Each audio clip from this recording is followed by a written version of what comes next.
Bonjour à tous, c'est Fanny Coffrier. Je suis inspirée en fait pour cette blessure d'injustice et ici je vais pour vous proposer des pistes pour soigner cette blessure. Alors je le rappelle, la blessure d'injustice se manifeste par une forte réaction face à une situation qui est perçue comme injuste. Elle va engendrer de la colère, de la frustration, de la tristesse et parfois même de la haine. J'avais parlé du masque de la revanche aussi. Et pour soigner cette blessure, comme pour soigner les autres, il est essentiel de prendre conscience de ses émotions, d'accepter ses émotions aussi sans les juger. Une première piste pour guérir la blessure d'injustice, pour soigner la blessure d'injustice, consiste à se reconnecter à ses valeurs personnelles. Les valeurs vont servir de guide pour déterminer ce qui est juste ou injuste pour soi. En sachant ce qui est important pour vous, vous pouvez mieux identifier les situations qui ne sont pas en accord avec vos valeurs et vous allez pouvoir vous protéger de l'injustice. Une deuxième piste consiste à travailler sur son estime de soi. Les personnes qui ont une bonne estime de soi deviennent moins sensibles aux attaques extérieures et ont une meilleure capacité à se protéger de l'injustice. Et pour travailler sur son estime de soi, il est important de se concentrer sur ses forces et ses qualités et de ne pas se laisser affecter par les critiques ou les jugements négatifs. Je vous invite aussi à découvrir ou redécouvrir les accords Toltec, notamment celui de « N'en fais pas une affaire personnelle », qui peut nous aider à soigner la blessure d'injustice.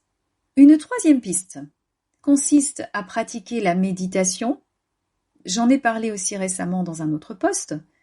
La méditation, le yoga, que ce soit la méditation de pleine conscience ou la méditation de visualisation créatrice, en tout cas ces pratiques vont nous aider à développer une plus grande conscience de soi dans l'instant présent, de ses émotions, une facilité à devenir observateur. Donc, on améliore notre capacité à nous détacher des pensées négatives, des pensées jugeantes, de notre dictateur, de notre critiqueur, de notre juge intérieur. Elles vont nous aider aussi à mieux gérer le stress, l'anxiété, qui risque d'aggraver la blessure d'injustice, bien sûr.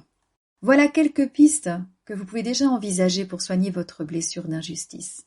Allez, je vous encourage à les explorer, à les tester, peut-être à en proposer d'autres en commentaire, parce qu'évidemment ces podcasts sont courts et je ne m'étale pas énormément sur le sujet.